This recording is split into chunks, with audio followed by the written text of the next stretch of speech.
আসছে। সুপ্রিয় ভাই এবং বোন, আবেগ দিয়ে কোনো কিছু করে যে সে মুসলমান এমনটি না। আবেগ দিয়ে কোনো কিছু করাকে ইসলাম বলে না। আমি আগেই বলছি যে আমার বক্তব্যকে কেন্দ্র করে যেহেতু আপনাদের প্রশ্ন করার সুবিধা থাকছে, সুযোগ থাকছে, এজন্য অবশ্যই আপনারা প্রশ্ন করবেন, এর স্বাধীনতা আপনাদের দিলাম। তবে আপনাদের বলবো, এখনো মিডিলে যে ফাঁকা জায়গা রেখেছেন এই ফাঁকা জায়গা রাখবেন না, একটু এগিয়ে চলে আসুন, আমি বক্তব্য শুরু করব। জি ভাই, যারা দাঁড়িয়ে আছেন একটু চলে আসুন এগিয়ে। আবার যাচ্ছেন না আপনাদের কাছে? আবার যদি যাই তাহলে উঠছেন না কেন? যে লিল্লাহি তাকবীর, আল্লাহু আকবারের সাথে এগিয়ে আসুন ভাই। গেট ছেড়ে দেন, গেট থেকে লোক প্রবেশ করতে পারবে, তাহলে আপনারা এগিয়ে চলে আসুন। কি আপনাদের কাছে আবার যাচ্ছেন না? এই ভাইরা দাঁড়িয়ে যারা আছেন, বাসে উঠে যদি সিট যদি না পায় দৌড়াদৌড়ি হুড়োহুড়ি, বৃদ্ধ বৃদ্ধা থাকলেও কারো যদি মাথার সমস্যাও থাকে, ন্যাংরা কানা খোড়া, তাদেরকেও বসতে আমরা দিই না, আগে সিটটা নেব। সিটকে কেন্দ্র করে কত মারামারি হয়ে যায়। আর আপনাদের জন্য সুব্যবস্থা করা হয়েছে, বসার ব্যবস্থা আছে, আর তারপরে দাঁড়িয়ে থাকবেন কেন? জায়গা থাকবে না তখন দাঁড়াবেন। যে সুপ্রিয় ভাই পিছনে এখনো যারা দাঁড়িয়ে আছেন, গেটে জাম লাগাবেন না, গেটে মানুষকে আসতে দিন এবং আপনারা শান্ত সুষ্ঠুভাবে বসে পড়ুন। আমার বক্তব্য প্রথমত শুনুন, তারপর বক্তব্যকে কেন্দ্র করে আপনারা প্রশ্ন করবেন, এই স্বাধীনতা আপনাদের প্রথমেই আমি দিয়ে দিলাম। তবে পৌনে 1 ঘন্টা যখন হবে, জি হয়তো কয়েক 5 মিনিট হয়ে গেল, এখন যখন 40 মিনিট যখন হবে তখন আমাকে বলবেন যে ফাইজি সাহেব এবার আমরা প্রশ্ন করব, আমি বক্তব্য স্টপ করে দেব। বিশ্বে মুসলিম বিপন্ন, মুসলিম জাতি বিশ্বে বিপন্ন, তা থেকে উত্তরণের পথ। আজ বিশ্বে মুসলিম জাতি নানা সমস্যায় জর্জরিত, তা থেকে উত্তরণের পথ, মুক্তির উপায়। চায়ের দোকানে নানা জনে নানা কথা বলবে, এটা স্বাভাবিক। চায়ের দোকানে নানা জনে নানা কথা বলবে, এটা স্বাভাবিক। আমরাও অনেক সময় ফতোয়া জিজ্ঞেস করি, যে যারা ফতোয়া জানে না, ইসলাম যারা জানে না তাদের। আজকে আমার আলোচনা ইসলাম বিপন্ন, ইসলাম বিপন্ন। এই ইসলাম বিপন্নের অনেকগুলো কারণ আছে। তার মধ্যে একটা কারণ হচ্ছে আল গুলু ফিদ্দিন, ধর্মের মধ্যে বাড়াবাড়ি। ধর্মের মধ্যে বাড়াবাড়ি, এটা হচ্ছে গুলু ফিদ্দিন। এজন্য আল্লাহ তাআলা ইহুদি খ্রিস্টানরা যে ধ্বংস হয়ে গিয়েছিল, ইহুদি খ্রিস্টানদেরকে সম্বোধন করে আল্লাহ তাআলা পবিত্র কোরআনে বলছেন, ইয়া আহলাল কিতাবি লা তাগলু ফি দীনিকুম, হি আহলি কিতাব, তোমরা আল্লাহর দ্বীনে বাড়াবাড়ি করো না। আর মুহাম্মদ সাল্লাল্লাহু আলাইহি সাল্লাম বলেছেন, ইয়াকুম আল গুলুয়া ফিদ্দিন, ইয়াকুম আল গুলু ফাইন্নাহু আহলাকা মান কানা ক্বাবলাকুম আল গুলু ফিদ্দিন। মুহাম্মদ সাল্লাল্লাহু আলাইহি সাল্লাম বলছেন, ইয়াকুম আল গুলু, তোমরা বাড়াবাড়ি করা থেকে বিরত থাকো, তোমরা অতিরঞ্জন করো না, তোমরা অতি বাড়াবাড়ি করো না। যদি অতিরঞ্জন করো না, তোমরা অতি বাড়াবাড়ি করো না, ফাইন্নাহু আহলাকা মান কানা ক্বাবলাকুম, তোমাদের পূর্বে যারা ছিল তাদেরকে ধ্বংস করে দিয়েছে আলা গুলু ফিদ্দিন, ধর্মের মধ্যে বাড়াবাড়ি করা। ধর্মের মধ্যে বাড়াবাড়ি করা, এটা হচ্ছে ধ্বংসের অন্যতম একটা কারণ। আল্লাহ তাআলা পবিত্র কোরআনে নিষেধ করেছেন, মুহাম্মদ সাল্লাল্লাহু আলাইহি সাল্লাম তিনি সতর্ক করে দিয়েছেন, সাবধান, তোমাদের পূর্ববর্তী যারা ধ্বংস হয়ে গেছে, যাদের পতন হয়েছিল, তারা ধর্মের মধ্যে বাড়াবাড়ি করে। সহিহ বুখারী, মুসলিম, আবু দাউদ, তিরমিজি, নাসাইতে আনাস রাদিয়াল্লাহু তাআলা আনহু সূত্রে হাদিস বর্ণিত আছে, একজন বৃদ্ধ লোক সোজা হয়ে চলতে পারে না। একজন বৃদ্ধ লোক সোজা হয়ে চলতে পারে না, আর তার ছেলেদের ঘাড়ে হাত রেখে ছেঁচড়াচ্ছে, চলতে পারে না। মুহাম্মদ সাল্লাল্লাহু আলাইহি সাল্লাম বললেন তাকে সাওয়ার করাও। যানবাহন থাকতে এত কষ্ট কেন? আল্লাহ এ কষ্ট তোমার দেখতে চায় না, এ থেকে মুক্ত। সহিহ বুখারী, মুসলিম, আবু দাউদ, তিরমিজি, নাসাই বিভিন্ন হাদিস গ্রন্থে হাদিস আছে। আর কুতুবে সিত্তা, সহিহ বুখারী, মুসলিম সহ আবু দাউদ, তিরমিজি, নাসাই, ইবনে মাজাহ বিভিন্ন হাদিস গ্রন্থে হাদিস রয়েছে উকবা বিন আমির আল জুহানি রাদিয়াল্লাহু তাআলা আনহু সূত্রে, যে তার বোন মানত করেছিল পায়ে হেঁটে কাবা যাবে, পায়ে হেঁটে মক্কা যাবে, ওই ব্যক্তিও মক্কা যাবে, কাবা যাবে পায়ে হেঁটে। এজন্য সে দুই ছেলের ঘাড়ে হাত রেখে ন্যাংড়ে ন্যাংড়ে ছেঁচড়ে আছে, বলছে একে সবার করো, যানবাহনে চাপাও। আর একজন মহিলা, কুতুবে সিত্তার হাদিস, সেই মহিলা নজর মেনেছে, মানত করেছে। মানত যদি কেউ যদি মানে পুণ্যের কাজে, তাহলে মানত পূরণ করা ওয়াজিব। পাপাচারে যদি কেউ যদি মানত যদি না মানে, তাহলে সেই মানতটা পূরণ করা ওয়াজিব। ও হজ, ও কাবা যাবে, মসজিদে হারাম, তো মসজিদে হারামের হজও যেতে পারে, উমরাও যেতে পারে, মসজিদে হারামের জিয়ারত সে করতে পারে। জি, এটা নেকির কাজ, পুণ্যের কাজ। তিনটি মসজিদ নেকির উদ্দেশ্যে সফর করতে হবে, তার মধ্যে একটা হচ্ছে মসজিদে হারাম। তো মসজিদে হারামে যাওয়ার জন্য সে মানত করেছে, বৈধ মানত, সে বৈধ মানত, সে হেঁটে চলেছে, মানত করেছে। মুহাম্মদ সাল্লাল্লাহু আলাইহি সাল্লামকে জিজ্ঞেস করা হলো, মুহাম্মদ সাল্লাল্লাহু আলাইহি সাল্লাম বললেন তাকে যানবাহনে আরোহণ করে যেতে বলো। ওই মহিলাকে এত কষ্ট করে যেতে হবে না, যানবাহনে চেপে যেতে বলো। আর যেহেতু মানত করেছে, তাকে ফিদিয়া দিতে বলো। যানবাহনে চেপে আর ফিদিয়া দিতে বলো। বুখারী মুসলিমের হাদিস, সুপ্রিয় ভাতৃবৃন্দ ভগ্নীগণ, সহিহ বুখারী হাদিস নম্বর 1866, সহিহ মুসলিম হাদিস নম্বর 1644। কি করলেন? হেঁটে যাব বলেছিলেন না বলেননি? মানত করেছেন। আল্লাহ রাসূল সাল্লাল্লাহু আলাইহি ওয়াসাল্লাম বলছেন, ওই মানতের কাফফারা দিয়ে দিবে, ফিদিয়া দেবে। মানতের কাফফারা দিবে, ফিদিয়া দেবে। মুসনাদ আহমদ 17793, ওয়াল তুহদি বাদানা, একটা উট ফিদিয়া দেবে। ও মানত মেনেছে, একটা উট ফিদিয়া দেবে। অবশ্য অন্যান্য হাদিসের প্রেক্ষাপটে কাফফারার যে নিয়ম, সেই কাফফারার দেবে। সেখানে আপনার ছাগলও দিতে পারে, ক্ষমতা না থাকলে 3 দিন রোজা রাখবে, সুপ্রিয় ভ্রাতৃবৃন্দ, এবং 10 জন মিসকিনকে খাদ্য প্রদান করবে, বস্ত্র প্রদান করবে। আপনার কাফফারার যে নীতি রয়েছে সূরা মাইদা 5 নম্বর সূরার 90 নম্বর আয়াত তাফসীর সহ দ্রষ্টব্য। তো হাদিসে রাসূল সাল্লাল্লাহু আলাইহি সাল্লাম ওই মহিলাকে বললেন, মুসনাদ আহমদের 17793 নম্বর হাদিসে, যে সে যাতে সওয়ার হয়ে যায়, যানবাহনে চেপে যায়, দিয়া মসজিদ হারাম যায়, ওয়াল তুহদি বাদানা, এবং সে যাতে একটা উট ফিদিয়া দিয়ে দেয়, কাফফারা স্বরূপ একটা উট ফিদিয়া দেয়। কেন? আবেগ দিয়ে কোনো কিছু করার নাম ইসলাম নয়। মুহাম্মদ সাল্লাল্লাহু আলাইহি সাল্লাম হুদাইবিয়ার সন্ধির সময় আলী রাদিয়াল্লাহু তাআলা আনহুকে বললেন, আলী লেখো বিসমিল্লাহির রহমানির রহিম। তো সোহেল বিন আমর বলছে, আমরা রহমানকে জানি না, রহমানকে চিনি না, বিসমিল্লাহির রহমানির রহিম এই বাক্যটা সন্ধিপত্রে লেখা যাবে না। কোরআনে বিসমিল্লাহির রহমানির রহিম আছে না নাই? কোরআনে আছে, হাদিসে আছে। মুশরিকরা বলছে যে বিসমিল্লাহির রহমানির রহিম এটা লেখা যাবে না। হুদাইবিয়ার সন্ধির সময় সাহাবায়ে কেরাম হুদাইবিয়া নামক স্থানে, যে মুসলমানের সংখ্যা ওই জায়গাতে বেশি, মুসলমানরা বলছেন যে না, বিসমিল্লাহির রহমানির রহিম লিখব, বিসমিল্লাহির রহমানির রহিম লিখব। নবী সাল্লাল্লাহু আলাইহি সাল্লাম বললেন,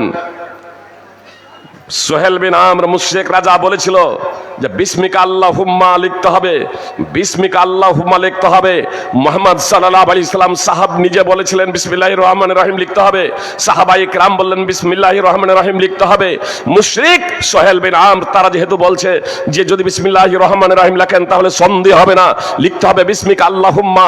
মুহাম্মদ সাল্লাল্লাহু আলাইহি সাল্লাম বাড়াবাড়ি করলেন না, শান্তি শৃঙ্খলা বজায় রাখার লক্ষ্য এবং উদ্দেশ্যে নির্দেশ দিলেন আলী রাদিয়াল্লাহু তাআলা আনহুকে, তুমি লেখো বিসমিকা আল্লাহুম্মা। যেহেতু এখানে শিরকের কোনো গন্ধ নেই, বিদাতের কোনো ছোঁয়া নেই, ইসলামের কোনো বিয়োজন নেই, বিসমিকা আল্লাহুম্মার অর্থ হচ্ছে হে আল্লাহ তোমার নাম দিয়ে আরম্ভ করিতেছি। যদি এ বাক্যতেই যদি লেখা হয় তাহলে সমস্যা কোনো কিছু নেই, আল্লাহর নাম দিয়েই তো আরম্ভ করা হচ্ছে। শান্তি শৃঙ্খলা বজায় রাখার লক্ষ্য এবং উদ্দেশ্যে মুহাম্মদ সাল্লাল্লাহু আলাইহি সাল্লাম জিদ করলেন না যে না, বিসমিল্লাহির রহমানির রহিম লিখতে হবে। মুহাম্মদ সাল্লাল্লাহু আলাইহি সাল্লাম আলীকে বলছেন, লেখো সন্ধিপত্রে মুহাম্মাদুর রাসূলুল্লাহ, মুহাম্মাদুর রাসূলুল্লাহ লেখো। মুহাম্মদ সাল্লাল্লাহু আলাইহি সাল্লাম মুহাম্মাদুর রাসূলুল্লাহ লিখতে বলেছেন। আলী রাদিয়াল্লাহু তাআলা আনহু লিখে ফেলেছেন, যে সহিহ বুখারী এবং মুসলিমের হাদিস, মুসনাদ আহমদ হাদিস রয়েছে, আলী রাদিয়াল্লাহু তাআলা আনহু লিখে ফেলেছেন। আর এবার ফের সোহেল বিন আমর সহ মুশরিকরা প্রতিবাদ করে বসলো, আপনাকে যদি আমরা রাসূলুল্লাহ হিসেবে মেনে নেব, আল্লাহর রাসূল হিসেবে যদি আমরা স্বীকৃতি প্রদান করব, তাহলে প্রতিবাদ করব কেন? তাহলে আপনার সাথে ঝামেলা করব কেন? আপনার সাথে আপনার বিরুদ্ধাচরণ করব কেন? আপনাকে তো আমরা আল্লাহর রাসূল মানি না। অতএব রাসূলুল্লাহ এই বাক্যটা লেখা যাবে না, লিখতে হবে মুহাম্মদ বিন আব্দুল্লাহ। মুহাম্মদ সাল্লাল্লাহু আলাইহি সাল্লাম এই বাক্যই লিখতে বললেন। আলী রাদিয়াল্লাহু তাআলা আনহু বলছেন, আলী রাসূলুল্লাহ মিটিয়ে দাও। ও ভাই রাসূলুল্লাহ, এই রাসূলুল্লাহ বাক্যটা মিটিয়ে দাও। জি, মোহাম্মদ রাসূলুল্লাহ যখন এটা বলতেন আমহু রাসূলুল্লাহ, আর না হলে যদি এর মিটাও উমহু রাসূলুল্লাহ, রাসূলুল্লাহ বাক্যটা মিটিয়ে দাও। আলী রাদিয়াল্লাহু তাআলা আনহু বলছেন, আল্লাহর কসম করে বলছি, আল্লাহ রাসূল এই রাসূলুল্লাহ বাক্যটা আমি মিটাতে পারবো না। রাসূলুল্লাহ বাক্যটা আমার দ্বারা মেটানো সম্ভব নয়। আল্লাহ রাসূল সাল্লাল্লাহু আলাইহি সাল্লাম, আল্লাহ রাসূল বলছেন আলী মিটিয়ে দাও। তো রাসূল সাল্লাল্লাহু আলাইহি সাল্লামকে আলী জবাব দিচ্ছেন, আল্লাহর কসম করে বলছি এই বাক্যটা আমার দ্বারা মেটানো সম্ভব নয়। মুহাম্মদ সাল্লাল্লাহু আলাইহি সাল্লাম বলছেন, ফারিনি, বাক্যটা আছে কোথায়? বাক্যটা আছে কোথায়? আমাকে একটু দেখিয়ে দাও। ফারিনি। মুহাম্মদ সাল্লাল্লাহু আলাইহি সাল্লামের নবী হওয়াকে কতদিন হয়েছে জানেন? 18 বছর অতিক্রান্ত হয়েছে। 19 বছরে পদার্পণ করেছেন। মুহাম্মদ সাল্লাল্লাহু আলাইহি সাল্লামের নবী হওয়াকে 18 বছর অতিবাহিত হয়ে গেছে। 19 বছর রানিং, এই 19 বছর রানিং মুহাম্মদ সাল্লাল্লাহু আলাইহি সাল্লামের নবী হওয়াকে হয়েছে। কোরআনের অনেক সূরা অবতীর্ণ হয়ে গেছে। সুপ্রিয় ভ্রাতৃবৃন্দ ভগ্নীগণ, অনেক কোরআনের সূরা অবতীর্ণ হয়ে গেছে। এখন পর্যন্ত মুহাম্মদ সাল্লাল্লাহু আলাইহি সাল্লাম অক্ষর জ্ঞান তার ছিল না, তার বর্ণ জ্ঞান ছিল না। তার কারণ তিনি পাঠশালায় পড়েননি, তিনি বিদ্যালয়ে পড়েননি, কারো কাছে তিনি লেখাপড়া করেননি, কোনো মানুষ তার গুরু ছিল না, তার শিক্ষক ছিলেন না। স্বয়ং আল্লাহ তাআলা জিবরিল আলাইহিস সালাম মারফতে প্রশিক্ষণ দিয়েছিলেন। আর মুহাম্মদ সাল্লাল্লাহু আলাইহি সাল্লামের মুখ থেকে পবিত্র কোরআন উচ্চারিত হচ্ছে, যা আল্লাহ তাআলার বাণী আর মুহাম্মদ সাল্লাল্লাহু আলাইহি সাল্লামের হাদিস। তো এটা স্বয়ং আল্লাহ তাআলার ভাবার্থ। এজন্য বিজ্ঞানীরা আজকে কোনো কথা বলছে, কালকে পরিবর্তন হয়ে যাচ্ছে। কালকে কিছু বলেছেন, আজকে পরিবর্তন হয়ে যাচ্ছে। এইভাবে পরিবর্তন হতে যাচ্ছে। 14 শতাব্দী অতিক্রান্ত হয়ে গিয়েছে, মুহাম্মদ সাল্লাল্লাহু আলাইহি সাল্লামের কথা পরিবর্তন হয় নাই, মুহাম্মদ সাল্লাল্লাহু আলাইহি সাল্লামের বাণী পরিবর্তন হয় নাই। তার কারণ সেটা হচ্ছে স্বয়ং আল্লাহ তাআলার পক্ষ থেকে কোরআন 1400 বছর আগে যা ঘোষণা করেছে, আজকে বিজ্ঞান আস্তে আস্তে সেগুলোকে সমর্থন করে চলেছে। আর এর জন্য ওয়া মুসলিমরা, অনেক বিজ্ঞানী, তারাও আপনার কালেমায়ে শাহাদাত পাঠ করে মুসলমান হয়ে যাচ্ছেন। সূরা হিজরের 26 নম্বর আয়াত অধ্যয়ন করে আরবি ভাষা শিখে জাপানের আকুদি কামাল, আতসি কামাল আকুদা, জাপানের বিজ্ঞানী আতসি কামাল আকুদা আরবি ভাষা শিখে নিজে কোরআন অধ্যয়ন করে আপনারা মুসলমান হয়ে যাচ্ছেন। সুপ্রিয় ভাতৃবৃন্দ ও ভগ্নীগণ, আপনার গত রমাজানের আগে মার্কিন বিজ্ঞানী, হার্ভার্ড বিশ্ববিদ্যালয়ের অধ্যাপক, স্টেম সেল ওষুধের উদ্ভাবক হেনরি ক্লাসেন, আপনারা লিখবেন হেনরি ক্লাসেন, মার্কিন বিজ্ঞানী হেনরি ক্লাসেন কে, আপনাকে গুগল জানিয়ে দেবে। আপনার গত রমাজানের আগে কালেমায়ে শাহাদাত পাঠ করে মুসলমান হয়ে গেলেন। আর আজকে আমরা মুসলমানরা বুঝতে ব্যর্থ হয়েছি। সুপ্রিয় ভাতৃবৃন্দ ও ভগ্নীগণ, আমরা নিজেদের মুসলমান বলে পরিচয় দিতে লজ্জাবোধ করি। আসুন বিষয়টাকে বোঝার প্রচেষ্টা করি। মুহাম্মদ সাল্লাল্লাহু আলাইহি সাল্লাম তিনি লিখতে জান, তিনি পড়তে জানেন না। তার সামনে লেখা আছে রাসূলুল্লাহ বাক্যটা, তবুও তিনি দেখেও দেখতে পাচ্ছেন না। তার কারণ তার বর্ণ জ্ঞান নেই, তার বর্ণ জ্ঞান নেই, তার অক্ষর জ্ঞান নেই। এজন্য তিনি দেখতে পাচ্ছেন না। মুহাম্মদ সাল্লাল্লাহু আলাইহি সাল্লামকে বলছেন ফারিনি। মুহাম্মদ সাল্লাল্লাহু আলাইহি সাল্লাম আলী রাদিয়াল্লাহু তাআলা আনহুকে বলছেন ফারিনি, আলী রাসূলুল্লাহ বাক্যটা কোথায় আছে আমাকে একটু দেখিয়ে দাও। আলী যখন বললেন, আল্লাহর কসম করে বলছি এই বাক্যটা আমার দ্বারা মেটানো সম্ভব নয়। তো মুহাম্মদ সাল্লাল্লাহু আলাইহি সাল্লাম বলছেন, সহিহ বুখারী হাদিস, সহিহ বুখারী হাদিস নম্বর 3181, মুহাম্মদ সাল্লাল্লাহু আলাইহি সাল্লাম বলছেন ফারিনি, বাক্যটা আমাকে দেখিয়ে দাও। আলী রাদিয়াল্লাহু তাআলা আনহু দেখিয়ে দিলেন, আর মুহাম্মদ সাল্লাল্লাহু আলাইহি সাল্লাম হাত দিয়ে মিটিয়ে দিলেন। সুপ্রিয় ভ্রাতৃবৃন্দ ভগ্নীগণ, মুহাম্মদ সাল্লাল্লাহু আলাইহি সাল্লাম কি মিটিয়ে দিলেন? রাসূলুল্লাহ বাক্যটা মিটিয়ে দিলেন। মুহাম্মদ সাল্লাল্লাহু আলাইহি সাল্লাম বললেন, ওয়াল্লাহি আনা মুহাম্মদ বিন আব্দুল্লাহ, ওয়াল্লাহি আনা রাসূলুল্লাহ, আল্লাহর কসম করে বলছি আমি আব্দুল্লাহর পুত্র মুহাম্মদ, আল্লাহর কসম করে বলছি আমি রাসূলুল্লাহ, আমি রাসূলুল্লাহ। শান্তি শৃঙ্খলা বজায় রাখার লক্ষ্য এবং উদ্দেশ্যে যে সন্ধিপত্রে লেখা হোক আর না হোক, সন্ধিপত্রে লেখা হোক আর না হোক, মুহাম্মদ সাল্লাল্লাহু আলাইহি সাল্লাম আল্লাহর রাসূল না আল্লাহর রাসূল না? সন্ধিপত্রে লিখলেই রাসূলুল্লাহ হবেন? প্ল্যাকার্ডে আপনার আই লাভ মোহাম্মদ লিখলেই মোহাম্মদ সাল্লাল্লাহু আলাইহি সাল্লামকে ভালোবাসা হবে? জি কখনো না। আপনার লক্ষ লক্ষ মুসলমান বলেন আই লাভ মোহাম্মদ, মোহাম্মদ তারা মুসলমান, তারা ইমানদার। আব্দুল্লাহ বিন হিশাম রাদিয়াল্লাহু তাআলা আনহু সূত্রে বর্ণিত, তিনি বলছেন একদা রাসূল সাল্লাল্লাহু আলাইহি সাল্লামের সাথে আমরা ছিলাম, আল্লাহ রাসূল সাল্লাল্লাহু আলাইহি সাল্লাম ওমর বিন খাত্তাবের হাত ধরে হাঁটছেন। তখন ওমর রাদিয়াল্লাহু তাআলা আনহু বলছেন, আল্লাহ রাসূল আপনাকে আমি সব থেকে ভালোবাসি, শুধু ভালোবাসি না সব থেকে ভালোবাসি, জি সব থেকে ভালোবাসি, তবে আমার এই জান থেকে না, আমার এই সত্তা থেকে না। মুহাম্মদ সাল্লাল্লাহু আলাইহি সাল্লাম বললেন, ওমর না, আল্লাহর কসম করে বলছি যতক্ষণ না আমি তোমার নিকটে তোমার নিজের জান থেকে অধিক প্রিয় হব, হাত্তা আকুনা আহাব্বা ইলাইকা মিন নাফসিক, তোমার নিকটে আমি তোমার নিজের জীবন থেকেও অধিক প্রিয় যতক্ষণ না হব, ততক্ষণ পর্যন্ত তুমি খাঁটি মুসলমান হতে পারবে না, পূর্ণাঙ্গ ইমানদার হতে পারবে না। তখন উমর রাদিয়াল্লাহু তাআলা আনহু বলছেন, আল্লাহর কসম করে বলছি আল্লাহ রাসূল, এখন আপনি আমার নিকটে আমার জান থেকে জীবন থেকে অধিক প্রিয়। তখন মুহাম্মদ সাল্লাল্লাহু আলাইহি সাল্লাম বললেন, আলান ইয়া উমর, হে উমর। এতক্ষণে সহিহ বুখারী হাদিস নম্বর 6632। সুপ্রিয় ভাই এবং বোন, তো মুহাম্মদ সাল্লাল্লাহু আলাইহি সাল্লামকে শুধু নিজের জীবন শুধু ভালোই বাঁচতে হবে এমনটি না, নিজের জীবন থেকেও বেশি ভালোবাসতে হবে। নামাজি পড়ে না, বলছে আই লাভ মুহাম্মদ, র্যালি করে, মিটিং করে, মিছিল করে। সুপ্রিয় ভ্রাতৃবৃন্দ ভগিনীগণ, মসজিদ নির্মাণ করা অবশ্যই পুণ্যের কাজ, মসজিদ নির্মাণ করবেন। আপনারা দেখলেন মুহাম্মদ সাল্লাল্লাহু আলাইহি সাল্লাম রাসূলুল্লাহ বাক্যটাও কেটে দিয়েছেন, বাক্যটাও মিটিয়ে দিলেন মুশরিকদের প্রতিবাদের কারণে, অমুসলমানদের প্রতিবাদের কারণে, শান্তি শৃঙ্খলা বজায় রাখার লক্ষ্য এবং উদ্দেশ্যে।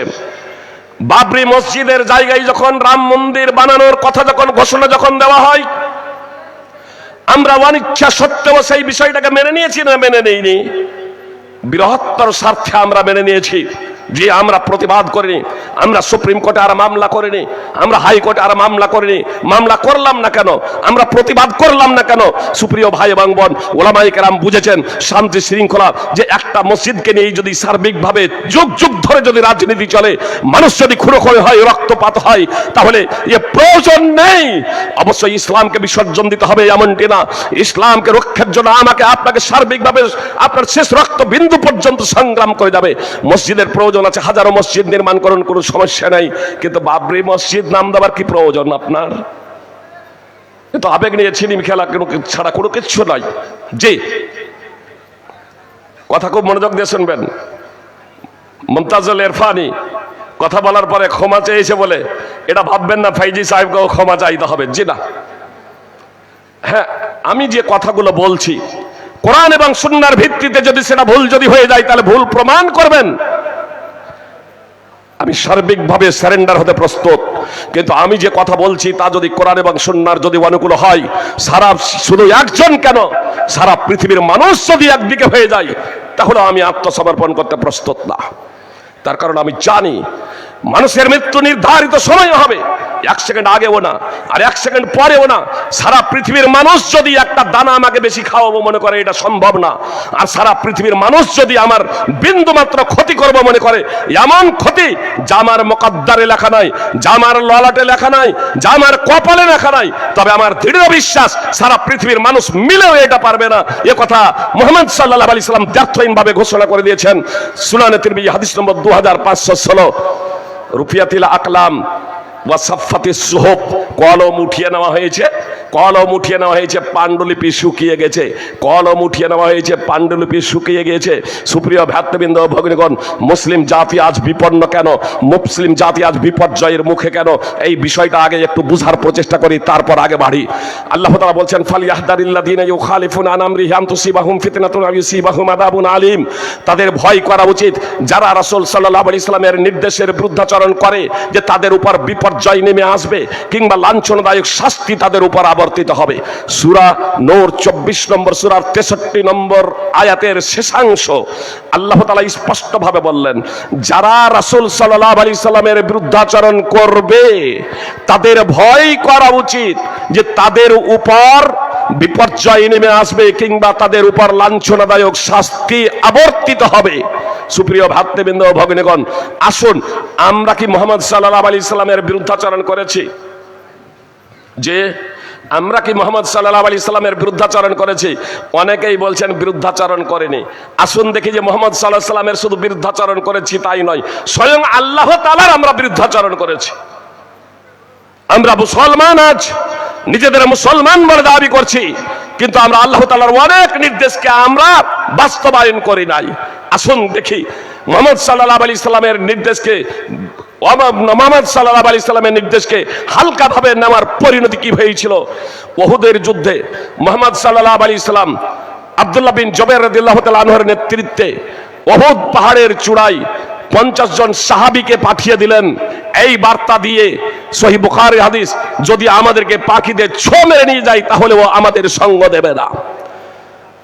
আর মুসনাদ আহমদের হাদিস, যদি আমাদেরকে হত্যা করা হয়, কেটে ফেলা, আমাদেরকে হত্যা করা হয়, মার্ডার করা হয়, তাহলে আমাদের সাহায্য সহায়তার জন্য এগিয়ে আসবে না ততক্ষণ পর্যন্ত যতক্ষণ না তোমাদের কাছে দ্বিতীয় বার্তা যাবে।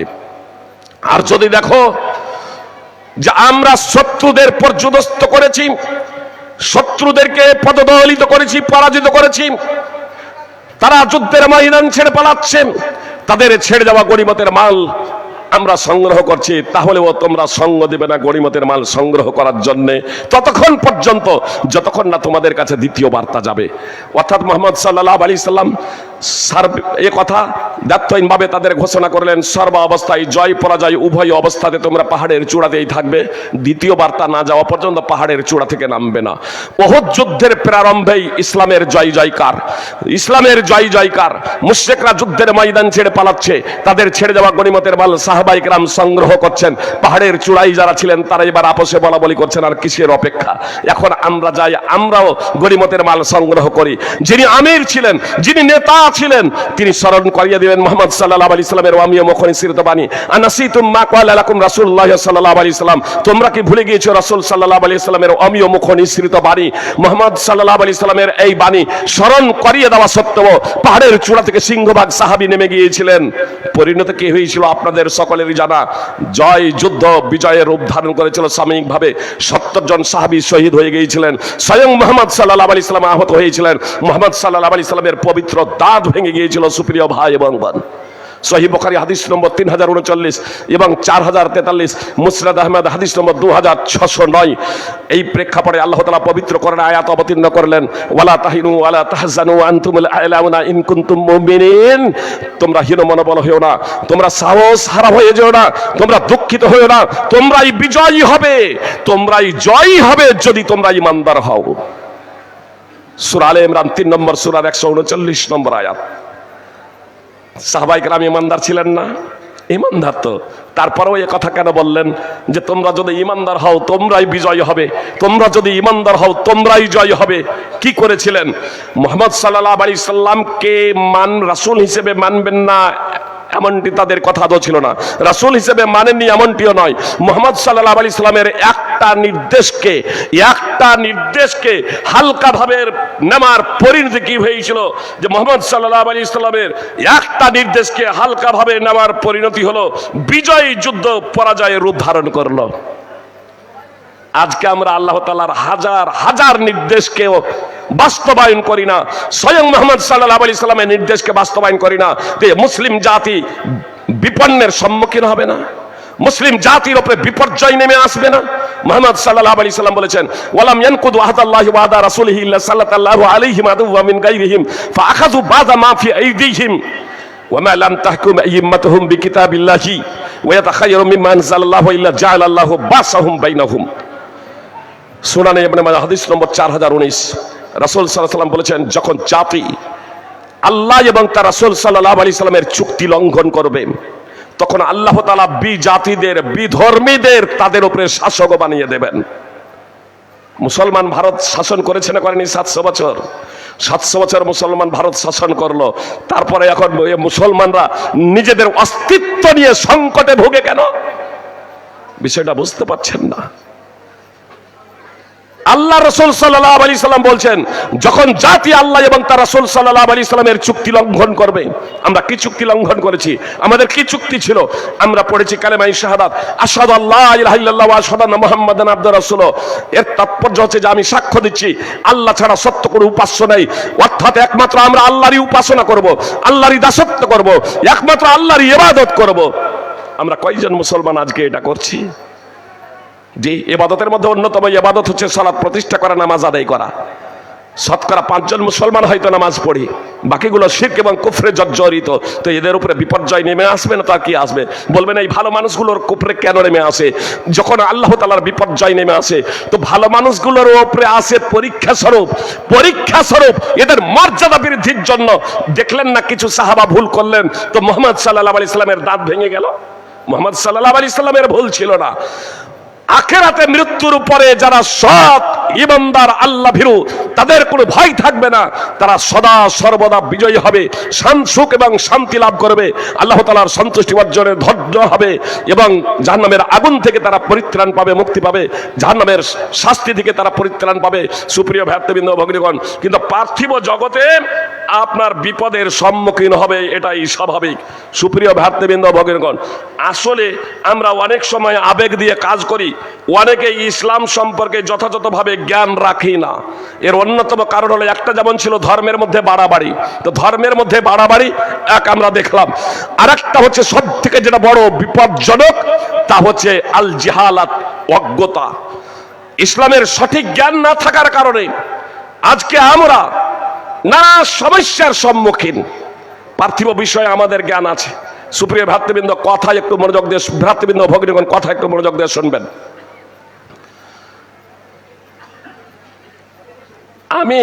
আমার কোনো গুরু নেই, আমার কোনো শিক্ষক নেই।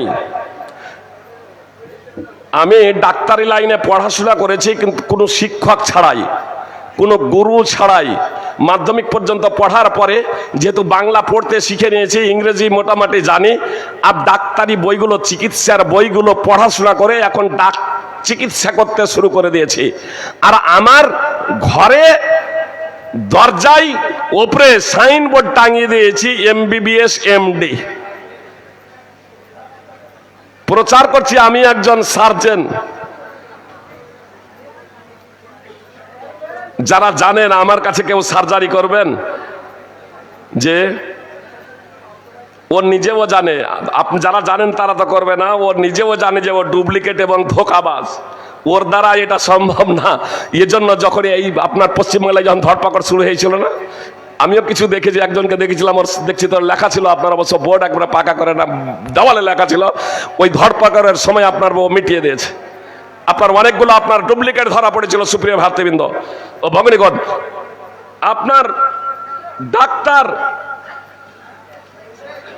যতই অভিজ্ঞ হোক না কেন, একজন কক ডাক্তারের কাছে আমরা সার্জারি করি না, একজন কসাইয়ের কাছে আমরা সার্জারি করি না, একজন ভালো সার্জনের কাছে, দক্ষ অভিজ্ঞ ডাক্তার যিনি MBBS MD এই ধরনের দক্ষ ডাক্তার সার্জনের কাছে আমরা সার্জারি করে থাকি। সুপ্রিয় ভ্রাতৃবৃন্দ ভগ্নীগণ, কিন্তু দুনিয়ার বিষয়ে, পার্থিব বিষয়ে, মনে করুন পবিত্র কোরআন এবং সুন্নাহকে আমরা আমাদের মাতৃভাষায় পড়লাম, মানে গুরু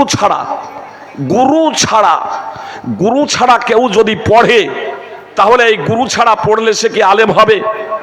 কখনো আলেম হবে না, ইয়ে হবে জাহেল।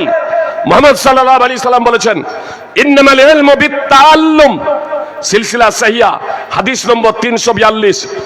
জ্ঞান অর্জন হবে অধ্যয়নের দ্বারা, গুরুর কাছে, শিক্ষকের কাছে শিখতে হবে।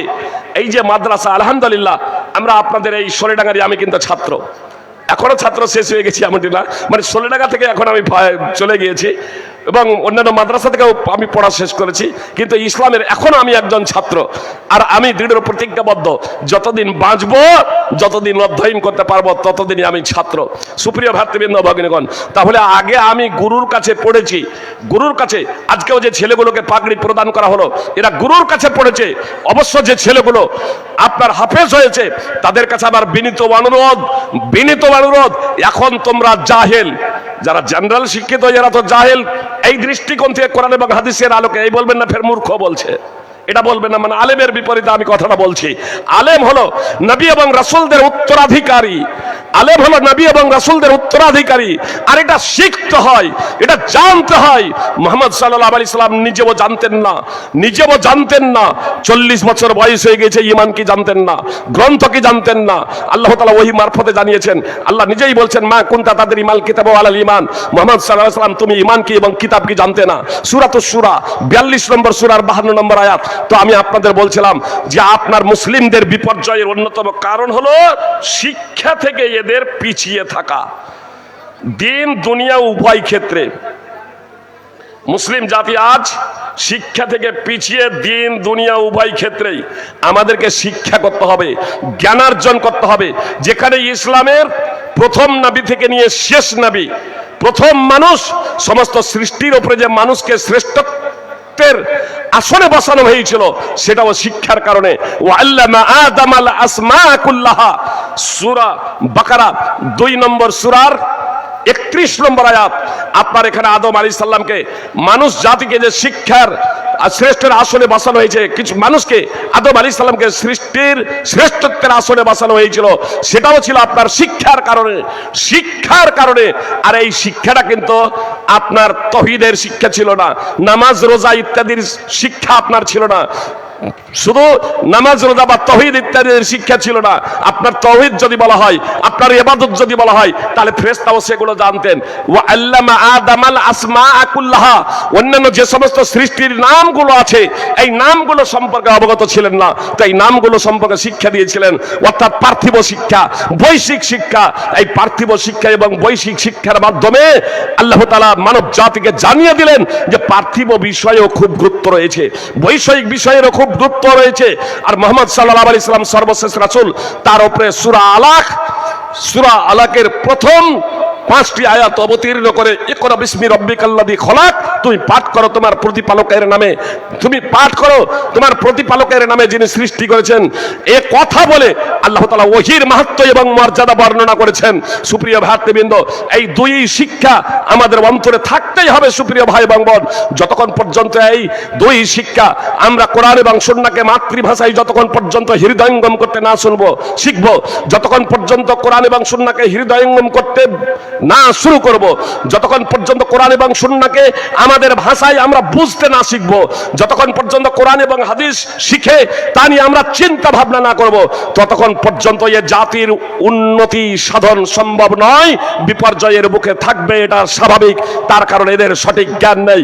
একটা উদাহরণ দিই তাহলে বুঝতে সুবিধা হবে আপনাদের। সুপ্রিয় ভাই এবং বোন, মুহাম্মদ সাল্লাল্লাহু আলাইহি সাল্লাম যেহেতু কোরআন সম্পর্কে বেশি জ্ঞান রাখতেন, আল্লাহ সম্পর্কে সবথেকে বেশি জ্ঞান রাখতেন, আল্লাহর পরিচয় সম্পর্কে সবথেকে বেশি জ্ঞান রাখতেন, জান্নাত স্বচক্ষে দর্শন করেছিলেন, জাহান্নাম স্বচক্ষে দর্শন করেছিলেন। এর জন্য তিনি কত ইবাদত করতেন জানেন? মুগিরা বিন শুবা এবং আয়েশা রাদিয়াল্লাহু তাআলা আনহা সূত্রে বুখারী মুসলিমেই তো হাদিস বর্ণিত আছে যে এত দীর্ঘ সময় ধরে দাঁড়িয়ে ইবাদত করতেন আল্লাহ রাসূল সাল্লাল্লাহু আলাইহি সাল্লাম, এত দীর্ঘ সময় ধরে তাহাজ্জুদের নামাজ আদায় করতেন। মুগিরার বর্ণনা রয়েছে হাত্তা তাওয়াররামাত কাদামা, মুহাম্মদ সাল্লাল্লাহু আলাইহি সাল্লামের পা দুখানা ফুলে যেত। আর আয়েশা রাদিয়াল্লাহু তাআলা আনহার বর্ণনা রয়েছে হাত্তা তাতাফাত্তারা কাদামা, মুহাম্মদ সাল্লাল্লাহু আলাইহি সাল্লামের পা দুখানা ফেটে যেত। জিজ্ঞেস করা হলে যে আপনার আগের পরের সব গুনাহ মাফ, সূরা ফাত 48 নম্বর সূরার 2 নম্বর আয়াতে আল্লাহ তাআলা মুহাম্মদ সাল্লাল্লাহু আলাইহি সাল্লামের সব গুনাহ আগের পরের মাফ করে দিয়েছেন। জিজ্ঞেস করা হলো আপনার আগের পরের সব গুনাহ মাফ, এমনটি করেন কেন, অর্থাৎ এত কষ্ট করেন কেন? তো মুহাম্মদ সাল্লাল্লাহু আলাইহি সাল্লাম বলেছিলেন আফালা উহিব্বু আন আকুনা আবদান শাকুরা। আয়েশার বর্ণনা, রাসূল সাল্লাল্লাহু আলাইহি সাল্লাম বলেছিলেন আমি কি আল্লাহ তাআলার কৃতজ্ঞশীল বান্দা হওয়া পছন্দ করব না? আর সহিহ ইবনে হিব্বানে আছে, সুপ্রিয় ভাতৃবৃন্দ ও ভগ্নীগণ, রাসূল সাল্লাল্লাহু আলাইহি সাল্লাম একদা রাত্রের গভীর অংশে বলছেন জারিনি আতাবাদুল লাইলাতা লিরাব্বি, হে আয়েশা তুমি আমাকে এই রাতের অংশে তুমি আমাকে ছাড়ো, আমার ইবাদতের জন্য আমি দাঁড়িয়ে যাই, আমার রবের জন্য আমি দাঁড়িয়ে যাই, আমার রবের জন্য আমি এখন এই রাতের অংশে ইবাদত করি, ইবাদতে মগ্ন হব। সুপ্রিয় ভাই এবং বোন, রাসূল সাল্লাল্লাহু আলাইহি সাল্লামের অনেকগুলো স্ত্রী ছিল। এক সপ্তাহ থেকেও বেশি অতিক্রান্ত হয়ে যেত, 8 দিন 9 দিন পরে একটা স্ত্রীর কাছে বাড়ি আসতো। আয়েশা রাদিয়াল্লাহু তাআলা আনহাই ছিলেন একমাত্র আল্লাহ রাসূল সাল্লাল্লাহু আলাইহি সাল্লামের স্ত্রী। তার বাড়িতে বিছানায় রাতে শুয়ে আছেন, এক জায়গায় দুজনে এক বিছানায় শুয়ে আছেন। আয়েশাকে বলছেন, আয়েশা তুমি আমাকে ছাড়ো, আমার প্রভুর আমি এখন ইবাদত করি রাতের এই অংশে। আমার মা বোনেরা কথা আপনারা খুব মনোযোগ দিয়ে শুনুন এবং ভাইয়েরাও কথা মনোযোগ দিয়ে শুনুন। আল্লাহ রাসূল সাল্লাল্লাহু আলাইহি সাল্লামকে আয়েশা রাদিয়াল্লাহু তাআলা আনহা বলছেন, ওয়াল্লাহি ইন্নী উহিব্বু কুরবাক, আল্লাহর কসম করে বলছি আল্লাহ রাসূল সাল্লাল্লাহু আলাইহি সাল্লাম, আমি আপনার নৈকট্য পছন্দ করি, আমি আপনার সাহচর্য পছন্দ করি, আমি চাই যে আপনি আমার বিছানায় থাকুন, আপনার বিছানায় আপনার পাশে আমি শুয়ে থাকতে চাই, এটা আমার পছন্দনীয়। ওয়া উহিব্বু মা সাররাক, কিন্তু আমি এটাও পছন্দ করি যা আপনাকে আনন্দ দেয়, যাতে আপনি খুশি হবেন সেই জিনিসটা আমি পছন্দ করি। মা আয়েশা বলছেন, আপনার নৈকট্য পছন্দ করি আল্লাহর কসম করে বলছি, কিন্তু আমি এটাও পছন্দ করি যা আপনাকে আনন্দ দেয়, যাতে আপনি খুশি হবেন সেটাও আমার পছন্দনীয়। অতএব আপনার পছন্দনীয় যদি এটাই যদি হয় যে রাতের এই অংশে আপনি দাঁড়াবেন আল্লাহর ইবাদতে, তো আপনি দাঁড়িয়ে যান, আল্লাহর ইবাদতে মগ্ন হয়ে যান। আপনার যেহেতু এটা পছন্দ, আমার ব্যক্তিগত পছন্দকে বিসর্জন দিয়ে আপনার যা পছন্দ সেটাও আমার পছন্দ, সেটাই আপনাকে যা আনন্দ দিবে সেই জিনিসটাও আমার জন্য আনন্দদায়ক। অতএব আপনি দাঁড়িয়ে যান, আল্লাহর ইবাদতে মগ্ন হয়ে যান। মুহাম্মদ সাল্লাল্লাহু আলাইহি সাল্লাম দাঁড়িয়ে গেলেন, আল্লাহর ইবাদত করছেন। ফালাম ইয়াজাল ইয়াবকি, অব্যাহত ধারায় কেঁদে চলেছেন। ফালাম ইয়াজাল ইয়াবকি, অব্যাহত ধারায় কেঁদে চলেছেন। হাত্তা বাল্লা লিহিয়াতুহু, দাড়ি ভিজে গেল। অগ্র পশ্চাতের গুনাহমাপ, এত ইবাদত করার কি প্রয়োজন? ফালাম ইয়াজাল ইয়াবকি, অব্যাহত ধারায় কেঁদে চলেছেন। হাত্তা বাল্লাল আরদ, চোখের অশ্রু দ্বারা মাটি সিক্ত হয়ে গেল, চোখের পানি দ্বারা মাটি ভিজে গেল। ফজরের সময় হলে বেলাল রাদিয়াল্লাহু তাআলা আনহু এসে ডাক দিচ্ছেন, আল্লাহু আকবার, আল্লাহু আকবার। ফজরের আযান দিচ্ছেন, ফজরের আযান দিয়ে দেখছেন মুহাম্মদ সাল্লাল্লাহু আলাইহি সাল্লাম অঝর নয়নে কান্না করছেন। বেলাল রাদিয়াল্লাহু তাআলা আনহু বলছেন, লিমা তাবকি ইয়া রাসূলুল্লাহ, হি আল্লাহ রাসূল আপনি কাঁদেন কেন? আপনার তো আগের পরের সব গুনাহ মাফ, আপনি এত ক্রন্দন করেন কেন? তো মুহাম্মদ সাল্লাল্লাহু আলাইহি সাল্লাম বলছেন, রাত্রে আমার উপর আয়াত অবতীর্ণ হয়েছে, ওয়াইলুল লিমান কারাহা ওয়া লাম ইয়াতাফাক্কার ফিহা। তারপরে রাসূল সাল্লাল্লাহু আলাইহি সাল্লাম সূরা আলে ইমরানের 3 নম্বর সূরার 190 নম্বর আয়াত তেলাওয়াত করলেন। রাসূল সাল্লাল্লাহু আলাইহি সাল্লাম বললেন, ওয়াইলুল লিমান কারাহা ওয়া লাম ইয়াতাফাক্কার ফিহা, এটা যে পড়বে, কোরআনের আয়াত পড়বে আর তা নিয়ে চিন্তা ভাবনা করবে না, তা নিয়ে গবেষণা করবে না, তার জন্য ধ্বংস। সহিহ ইবনে হিব্বান হাদিস নম্বর 620। সুপ্রিয় ভাই এবং বোন, অজ্ঞতা চিহালাত, মুহাম্মদ সাল্লাল্লাহু আলাইহি সাল্লাম বলেছেন, খুব পয়েন্টটা একবারে খুব সংক্ষেপে আপনাদের সামনে বলি।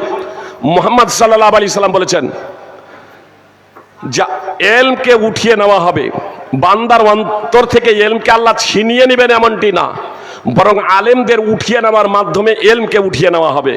কি বললেন? আল্লাহ ইলমকে উঠিয়ে নেবেন কিসের মাধ্যমে? আলেমদের উঠিয়ে নেওয়ার মাধ্যমে ইলমকে উঠিয়ে নেবেন। হাত্তা ইদা লাম ইউবকি আলেমা, অবশেষে যখন কোনো আলেম থাকবে না, ইত্তাখাযান নাস রুসান জুহালা, তখন জনগণ লোকেরা জাহেলদেরকে নেতা বানাবে। ফাসুইলু, তারা জিজ্ঞাসিত হবে, ফাআফতাউ বিগাইরি ইলমিন ফাদাল্লু আদাল্লু, তারা বিনা ইলমে কোরআন হাদিসের যথার্থ জ্ঞান না থাকা সত্ত্বেও তারা ফতোয়া প্রদান করবে, তারা নিজেরাও পথভ্রষ্ট হবে, ফতোয়া দেবে লোকেদের, তাদেরকেও ফতোয়া দিয়ে পথভ্রষ্ট করবে। সহিহ বুখারী হাদিস নম্বর 100, সহিহ বুখারী হাদিস নম্বর 7307, সহিহ মুসলিম সহ বিভিন্ন হাদিস গ্রন্থে হাদিস আছে। সুপ্রিয় ভাতৃবৃন্দ ভগ্নীগণ, বলবেন যে ফাইজি সাহেব বিষয়টা আমাদের বুঝে এলো না।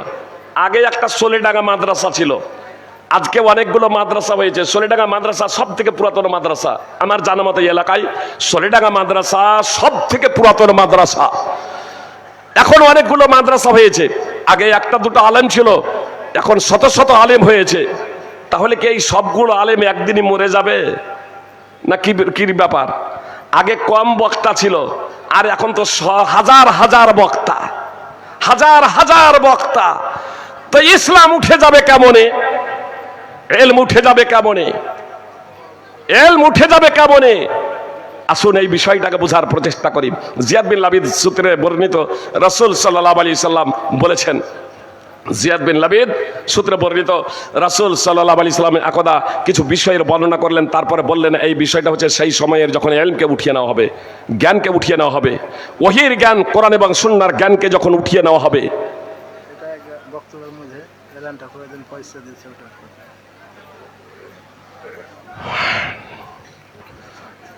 মাশাআল্লাহ। কিসমত শেখ সন্দীপুর উত্তরপাড়া থেকে 50,000 টাকা দান করেছেন। সালাউদ্দিন শেখ 10,000 টাকা, মহিউদ্দিন শেখ 10,000 টাকা,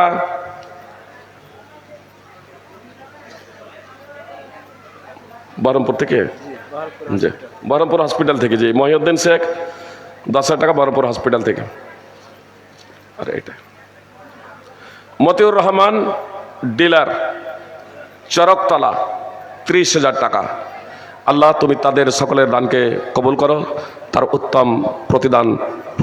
উত্তম প্রতিদান দান করো, আমিন। সুপ্রিয় ভাই, আপনাদের কি বলছিলাম, এলমকে উঠিয়ে নেবে। জিয়াদ বিন লাবিদ বলছেন আল্লাহ রাসূল সাল্লাল্লাহু আলাইহি ওয়াসাল্লামের কথা বলছেন, কিছু বিষয়ের আলোচনা করলেন, তারপরে বলছেন যে এলমকে উঠিয়ে নেওয়া হবে, কোরআন এবং সুন্নাহর জ্ঞানকে উঠিয়ে নেওয়া হবে। তো জিয়াদ বিন লাবিদ বলছেন আল্লাহ রাসূল জ্ঞানকে কিভাবে উঠিয়ে নেওয়া হবে? আমরা কোরআন পড়ছি, আমরা আমাদের ছেলে মেয়েদেরকে কোরআন পড়াচ্ছি, তারা আবার তাদের ছেলে মেয়েদেরকে কোরআন পড়াবে, তা কিয়ামত পর্যন্ত চলতে থাকবে। মানে তিনি বলতে চাইলেন এখন সংখ্যা তো কম, আস্তে আস্তে কোরআনের পাঠকের সংখ্যা তো আরো বেশি হয়ে যাবে, তো এলম কিভাবে উঠে যাবে? বুঝতে পেরেছেন? তো এলম কিভাবে উঠে যাবে? তো মুহাম্মদ সাল্লাল্লাহু আলাইহি সাল্লাম বললেন, জিয়াদ তোমার মা তোমার জন্য বিলাপ করুক, তোমার মা তোমার জন্য ক্রন্দন করুক, আমি তো তোমাকে মদিনার একজন বুদ্ধিজীবী ভেবেছিলাম। আওয়ালাইসা হাযিহিল ইয়াহুদ ওয়ান নাসারা ইয়াকরাউনা আত-তাওরাত ওয়াল ইনজিল লা ইয়ামালুনা বিশাইইম মিম্মা ফীহিমা। এই ইহুদি এবং খ্রিস্টান তারা কি তাওরাত এবং ইনজিল পড়ে না? এই ইহুদি খ্রিস্টানও তো তাওরাত ইনজিল পড়ে, কিন্তু তাওরাত ইনজিলে যা আছে সেই অনুযায়ী তারা আমল করে না। সুনানে ইবনে মাজাহ হাদিস নম্বর 4048, মুসনাদ আহমদে হাদিস রয়েছে, হাদিস সহিহ। সুপ্রিয় ভাতৃবৃন্দ ও ভগ্নীগণ, তাহলে কোরআন এবং সুন্নাহর তো জ্ঞান অর্জন করবে, তথ্য এবং ডিগ্রি জানবে, তো তথ্য এবং ডিগ্রি জানাটা অর্জন করাটা যথেষ্ট নয়। আলেম প্রকৃত তাকেই বলা হবে যে কোরআন এবং সুন্নাহ ওস্তাদের মাধ্যমে শিখবে, আর যেমন যেমন শিখবে তেমন তেমন তা বাস্তবায়ন করবে। যেমন যেমন শিখবে তেমন তেমন তা বাস্তবায়ন করবে। যখন বাস্তবায়ন হবে না বা কোরআন এবং সুন্নাহ ওস্তাদের দ্বারা শিখবে না, তখন সে আলেম হতে পারে না, তখন আপনার জ্ঞানকে উঠিয়ে নেওয়া হবে। সুতরাং আবু দারদা রাদিয়াল্লাহু তাআলা আনহু বলেন, লা তাকুনু আলিমা হাত্তা তাকুনা মুতাআল্লিমা ওয়া লা তাকুনু বিল ইলমি আলিমা হাত্তা তাকুনা বিহি আমিলা। তুমি ততক্ষণ পর্যন্ত বিদ্বান হতে পারো না, আলেম হতে পারো না, যতক্ষণ না তুমি শিষ্য হবে, ছাত্র হবে, আর ততক্ষণ পর্যন্ত তুমি বিদ্যার বিদ্বান হতে পারো না, জ্ঞানের জ্ঞানী হতে পারো না, যতক্ষণ না তুমি সেই জ্ঞান অনুযায়ী তুমি আমল করবে। সুনানে দারমি হাদিস নম্বর 301। সুপ্রিয় ভাতৃবৃন্দ ভগ্নীগণ, এজন্য কোরআন এবং সুন্নাহ আমাদেরকে শিখতে হবে, এটা অন্যতম শর্ত। মুহাম্মদ সাল্লাল্লাহু আলাইহি সাল্লাম বলেছেন, তালাবুল ইলমি ফারিজাতুন আলা কুল্লি মুসলিম। প্রত্যেক মুসলিমের জন্য জ্ঞান অর্জন করা অপরিহার্য কর্তব্য। আপনাকে ওই বাবরি মসজিদ, যে বাবরি মসজিদ নাম দেওয়া হয়েছে, তার জন্য আপনার মসজিদ তৈরির জন্য যদি আপনি দান করতে যান আর ভাবেন সোলেডাঙ্গায় যদি মসজিদ নির্মাণ করা হয় কম নেকি হবে, বাবরি মসজিদ নির্মাণ করলে সেখানে বেশি নেকি পাওয়া যাবে, তাহলে জানবেন এটা বেদাত, এটা পাপ হবে, এটা নেকি না। সুপ্রিয় ভাই এবং বোন, আপনার মুহাম্মদ সাল্লাল্লাহু আলাইহি সাল্লাম কি বললেন? তালাবুল ইলমি ফারিজাতুন আলা কুল্লি মুসলিম। প্রত্যেক মুসলিমের জন্য জ্ঞান অর্জন করা অপরিহার্য কর্তব্য। সহিহুল জামি হাদিস নম্বর 3913 ও 14। সুপ্রিয় ভাই এবং বোন, আপনাদের একবার স্পষ্টভাবে বলছি, আপনি আপনার ছেলেকে ডাক্তার করেন, ইঞ্জিনিয়ার করেন, ব্যারিস্টার করেন, আইপিএস করেন, আইএস করেন, আপনার আর কিছু করেন, কিন্তু আগে প্রকৃত শিক্ষাটা তাকে দেন। ইসলামের যে মৌলিক শিক্ষা, এই শিক্ষা প্রত্যেক ছেলে মেয়েকে শিখতেই হবে, কম্পালসারি। আলহামদুলিল্লাহ, বর্তমান মাদ্রাসা কমিটি এবং শিক্ষক মহাশয়রা তারা অক্লান্ত পরিশ্রমের মাধ্যমে সিলেবাস নতুনভাবে সাজিয়েছেন। কোরআন এবং সুন্নাহর সাথে সাথে কিছু ইংরেজি এবং মাতৃভাষা সেখানে যোগ করেছেন, যার মাধ্যমে কোরআন এবং সুন্নাহকে যথার্থভাবে উপলব্ধি করতে, হৃদয়ঙ্গম করতে আমার আপনার ছেলেরা সক্ষম হবে ইনশাআল্লাহ। এজন্য আমাদের সার্বিক সাহায্য সহযোগিতা একান্ত কাম্য, সার্বিক সহযোগিতা একান্ত কাম্য। সুপ্রিয় ভাতৃবৃন্দ, ভগিনীগণ, আমি আপনাদের বলছিলাম যে আমাদের উপরে বিপর্যয় নেমে আসার কারণ কি? বিপর্যয় নেমে আসার অবশ্য বিষয়টা ঘড়ি দিকে খালি করিনি, যদিও হয়েছে অনেক ভাবছি টাইম দেবো, কিন্তু কিভাবে পাস হয়ে যাচ্ছে। সুপ্রিয় ভাতৃবৃন্দ, ভগিনীগণ, বক্তা চলেছে নাকি? সুপ্রিয় ভাই এবং বোন, আপনাদের প্রশ্ন করার অবশ্যই আমি সময় দেব, আমার বক্তব্যকে কেন্দ্র করে এ করবেন। আর মোটামুটি 10 মিনিট আমি অন্তত বক্তব্য রাখে দিয়ে প্রশ্ন করবেন। টাইম আছে তো? 10 মিনিট, অন্তত 10 মিনিট আপনাদের সামনে বক্তব্য রাখে কথায় একটু মনোযোগ দিয়ে শুনবেন। সুপ্রিয় ভাতৃবৃন্দ, ভগিনীগণ, আমি বলছিলাম যে অজ্ঞতা এটা হচ্ছে জাতির বিপর্যয়ের অন্যতম কারণ হচ্ছে একটা অজ্ঞতা। এই অজ্ঞতা আমাদেরকে দূর করতেই হবে। কোরআন এবং সুন্নাহর মৌলিক জ্ঞান আমাকে শিখতেই হবে। যে কোরআন এবং সুন্নাহর মৌলিক জ্ঞান শিখুন, তারপর আপনি যোগ্য আলেম হন অথবা আপনি যোগ্য ডাক্তার হন, আপনি যোগ্য একজন আইপিএস হন, আপনি যোগ্য একজন দেশের সেবক হন, আপনি একজন যোগ্য ব্যবসায়ী হন, যে আপনি প্রতিষ্ঠিত একজন ব্যবসায়ী হন, আপনি একজন প্রতিষ্ঠিত সৎ একজন ইঞ্জিনিয়ার হন, আপনি প্রতিষ্ঠিত আপনি একজন নেতা হন, জাতির নেতা। সুপ্রিয় ভাতৃবৃন্দ, কিন্তু সঠিক জ্ঞান আগে আপনাকে অর্জন করতে হবে। সঠিক জ্ঞান না থাকার কারণে কিছু মানুষ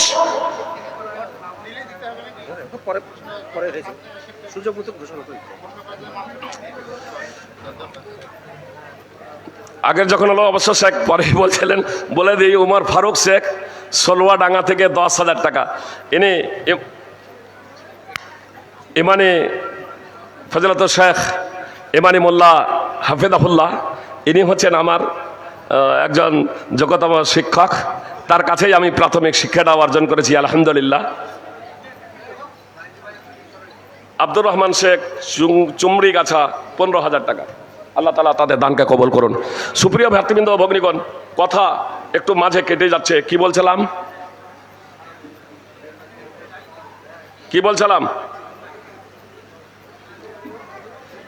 জ্ঞান, সঠিক জ্ঞান অর্জন করতে হবে। আমাদের সঠিক জ্ঞান না থাকার কারণে, সঠিক জ্ঞান ইসলামের মৌলিক জ্ঞানটা না থাকার কারণে আমরা কিভাবে বিভ্রান্ত হয়ে যাই, একটা উদাহরণ দিয়ে আপনাদের বুঝতে সুবিধা হবে।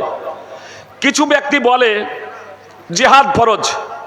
আমাদের মাস্টার আবু ফাইসাল সালমান বলছিলেন যে কিছু ব্যক্তি আছে তারা গল্প করে আনোয়ার ফাইজি, আব্দুল্লাহ সালাফি এরা কোনো কিছুই না। আল্লাহ মানে শুধু আনোয়ার ফাইজি আর আব্দুল্লাহ সালাফি বলে নয়, আল্লামা নসরুদ্দিন আলবানী, শেখ ইবনে বাজ রাহিমাহুল্লাহ, শেখ ইবনে ওসাইমিন রাহিমাহুল্লাহ, আরবের বড় বড় সারা বিশ্বের শ্রেষ্ঠতম আলেমরা এদের কাছে কোনো কিছু না, এদের কাছে কোনো কিছু না। তার কারণ তাদের ধারণাটা দেখুন। বলছে আল্লাহ তাআলা বলেছেন, ইয়া আইয়ুহাল্লাযীনা আমানু কুতিবা আলাইকুমুস সিয়াম। কুতিবা শব্দ ব্যবহার করেছে। হে আল্লাহ বলছেন, হে ইমানদারেরা, তোমাদের উপরে রোজা ফরজ করা হয়েছে।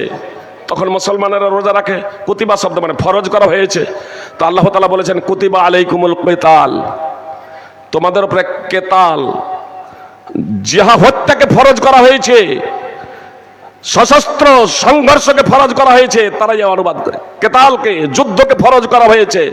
বলছে দেখেন, ফাইজি সাহেব, আব্দুল্লাহ সালাফি, আল্লামা নসরুদ্দিন আলবানী, ইবনে ওসাইমিন, এরা আমাদের ভারতবর্ষে বলছে যে জিহাদ করতে হবে না, সশস্ত্র জিহাদ করতে হবে না। বাংলাদেশের সরকারের বিরুদ্ধে সশস্ত্র জিহাদ করতে হবে না। জি, আরবের সরকারের বিরুদ্ধে সশস্ত্র জিহাদ করতে হবে না। এরা সশস্ত্র জিহাদের বিপক্ষে। বলছে জিহাদটাও তো ফরজ। এখানেও কুতিবা, ওখানেও কুতিবা শব্দ। ইয়ার যেহেতু বিদ্যার দৌড় ওই ডিকশনারি পর্যন্ত, বুঝতে পেরেছেন? এর বিদ্যার দৌড়, কথাই আছে অল্প বিদ্যা ভয়ঙ্কর। এর বিদ্যার দৌড় যেহেতু ডিকশনারি অভিধান পর্যন্ত, ওই জন্য ও অতটুকুই দেখেছে। সুপ্রিয় ভাই এবং বোন, আপনাদের বলি, আজকে আপনারা রোজা ছিলেন, ফরজ রোজা আজকে ছিলেন? আপনারা আজকে ফরজ রোজা ছিলেন না। কেন ছিলেন? আল্লাহ যে রোজাকে ফরজ করা হয়েছে, বলবেন তার একটা প্রেক্ষাপট আছে, তার একটা ব্যাকগ্রাউন্ড আছে। অবশ্যই রোজা ফরজ, অবশ্যই জিহাদ ফরজ, যুদ্ধ ফরজ। তার কোনো ব্যাকগ্রাউন্ড নেই, তার কোনো প্রেক্ষাপট নেই। এ অজ্ঞ এবং জাহেলরা জানে না, জনগণকে বিভ্রান্ত করে অজ্ঞতার কারণে। এক, কিংবা তারা হচ্ছে নিরেট মূর্খ, তারা হচ্ছে নিরেট মূর্খ, ধোঁকাবাজ, প্রতারক। শুধু নিরেট মূর্খই নয়, প্রতারক। অর্থ উপার্জন হচ্ছে তাদের মূল লক্ষ্য এবং উদ্দেশ্য। এতদিন পর্যন্ত তারা সশস্ত্র জিহাদ ফরজ ফরজ করছে, আর জনগণের কাছে আপনার টাকা চেয়ে যাচ্ছে, আর আপনারা ওই জিহাদের লোভ লালসায় তাদেরকে টাকা ঢেলে দিচ্ছেন। সুপ্রিয় ভাই এবং বোন, আপনাদের বলবো, আপনারা এই টাকা ওই প্রতারকের ফাঁদে পড়ে টাকা দিচ্ছেন, প্রতারকের ফাঁদে পড়ে টাকা দিচ্ছেন। সাবধান হয়ে যান। আমি বলবো প্রতারক এজন্যই বলছি, আল্লাহ তো কোরআনে বলেছেন, ইয়া আইয়ুহাল্লাযীনা আমানু কুতিবা আলাইকুমুল কিসাস ফিল কাতলা। কিসাস তোমাদের উপরে ফরজ করা যায়, হে ইমানদারেরা। সূরা বাকরা 2 নম্বর সূরার 178 নম্বর আয়াত। আল্লাহ বলছেন তোমাদের উপরে কুতিবাতে, যুদ্ধের জন্য যে শব্দ কুতিবা ব্যবহার করা হয়েছিল, সেই শব্দই তো কিসাসের জন্য। জি, কেউ যদি কাউকে হত্যা করে, মনে করুন আমার কাউকে কেউ হত্যা করলো, তো এবার তার প্রতিশোধ হত্যা। অবশ্যই এরও ব্যাকগ্রাউন্ড আছে, কিন্তু ওরা তো ব্যাকগ্রাউন্ড তো বুঝে না, তো ব্যাকগ্রাউন্ড বুঝে না, ফরজ। তাহলে কেসাসও তো ফরজ, কেসাস ফরজ, ওরা তো এটা একবারও বলে না। তার কারণ কেসাস ফরজ যদি বলে তাহলে তো জনগণ টাকা দেবে না। যদি বলে কেসাস ফরজ, নিহতের বদলে প্রতিশোধ নিতে হবে, হত্যার বদলে হত্যা, তাহলে জনগণের কাছে টাকা পাওয়া যাবে না। জান্নাতের লোভ দেখে এখানে টাকা পাওয়া যাবে না, এজন্য কেসাস ফরজ তারা একবারও বলে না। কিন্তু জিহাদ ফরজ, আর কিছু অল্প শিক্ষিত ব্যক্তিরা তারা জান্নাতের লোভ এবং লালসায় তারা সেখানে অর্থ ঢেলে দেয়। আমি আপনাদের বলছিলাম, আপনি মসজিদ নির্মাণ করবেন, সুপ্রিয় ভাই এবং বোন, তো আগে জায়গা নির্বাচন করতে হবে না? জায়গা অফ করতে হবে না? গিয়ে জিজ্ঞেস করবেন যে আপনি ট্রাস্টের নামে তো 9 কাঠা জায়গা রেজিস্ট্রি করেছেন, মসজিদের জন্য জায়গা কিনেছেন, তাহলে মসজিদের জন্য এখন পর্যন্ত জায়গা কিনে নেয়। ইদানিং আমার বলছে যে ফেক, মিথ্যা নাকি বলতে পারবো না, ফেসবুকে আনন্দবাজারে দেখছিলাম, বলছে আপনি আসলে আল্লাহর মসজিদ নির্মাণ করার জন্য এটা করেছেন, আল্লাহর সন্তুষ্টির জন্য মসজিদ নির্মাণ এরকম করছেন। মসজিদ নির্মাণ আসল উদ্দেশ্য না তৃণমূলের বিরুদ্ধাচরণ মূল উদ্দেশ্য? বোঝা তৃণমূলকে হারানো। কি লক্ষ্য উদ্দেশ্য? আমি তৃণমূল, আমি পার্টি করি না, জেনে রাখবেন, আমি কোনো পার্টি করি না। জি, তৃণমূল হোক, কংগ্রেস হোক, বিজেপি হোক, আরএসপি হোক, আমি সেই প্রেক্ষাপটে আমি যাচ্ছি না। আমি সাধারণভাবে বলছি, ধর্মকে নিয়ে আপনি রাজনীতি কেন? কেউ যদি বলেন ফাইজি সাহেব, যখন মমতা ব্যানার্জি আপনার দীঘায় যখন মন্দির করলেন, সে তখন আপনি বললেন না ধর্মকে নিয়ে রাজনীতি কেন? কুকুরে যদি কামড়ায় আপনি কামড় দেবেন নাকি? কুকুরে যদি কামড় দেয় আপনি কামড় দেবেন? যে অন্য যদি ভুল করে, আপনি যে মুসলমান, আপনি যে মুসলমান, আপনাকে আমি বলবো, অবশ্য আমি দার্থহীন ভাবে আজকে বলে নয়, এর আগেও আমার বক্তব্য অনেক দেখবেন, যখন আপনার প্রসাদ যখন পৌঁছে দেওয়ার যখন কথা বলা হয়, আমি নির্দ্বিধায় আমি বলি, এটা ধর্ম যখন ধর্ম যার যার উৎসব সবার, এটাও আমি দার্থহীন ভাবে বলেছি, এটা সঠিক নয়। কোন নেতা, যে তৃণমূলের কোন নেতাও যদি মঞ্চে যদি এসে দিয়ে কথা বলে, এই গত কয়েকদিন হলেই বলছিলেন, আমি সঙ্গে সঙ্গে তার প্রতিবাদ করি। যেটা ভুল সেটা ভুল আমাকে বলতে হবে।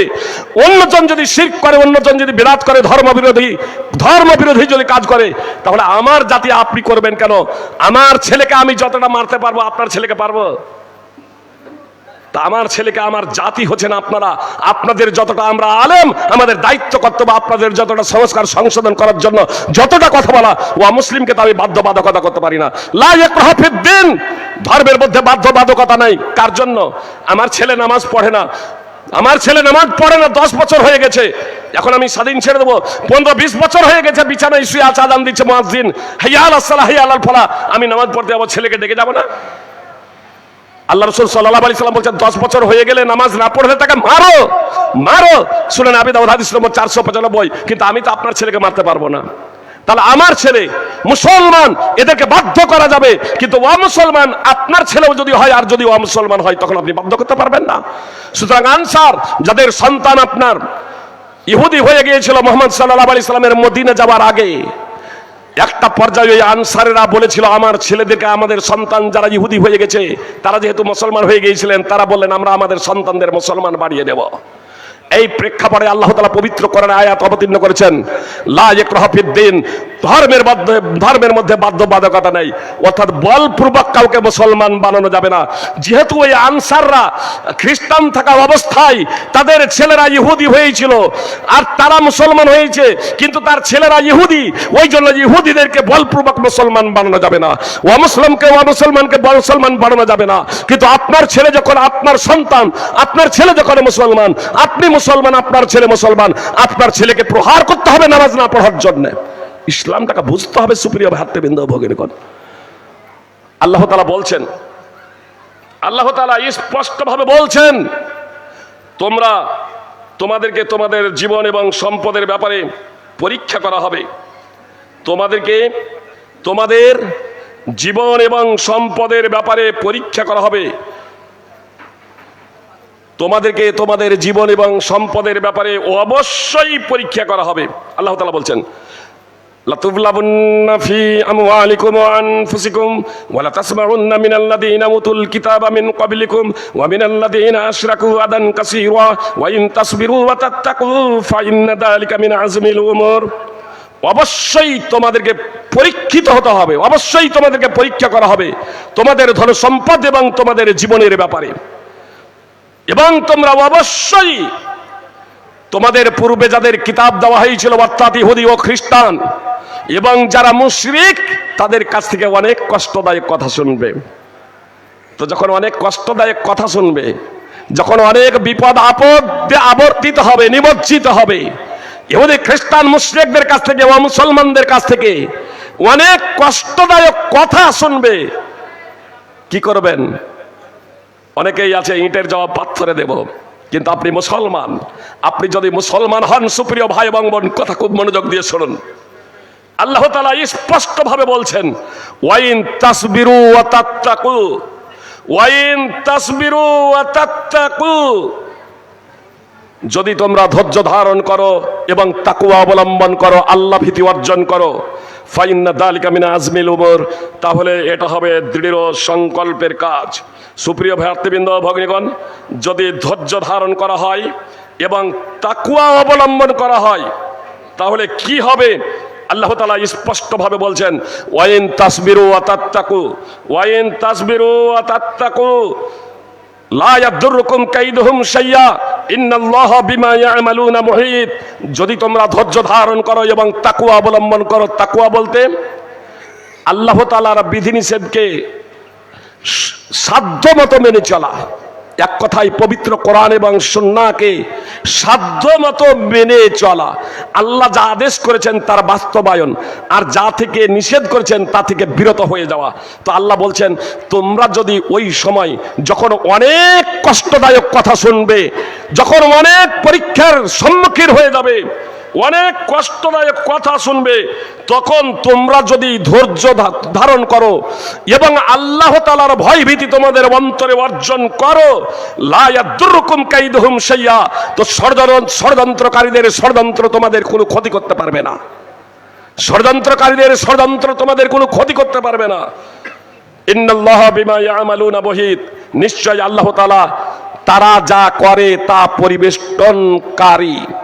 সূরা আলে ইমরান 3 নম্বর সূরার 120 নম্বর আয়াত।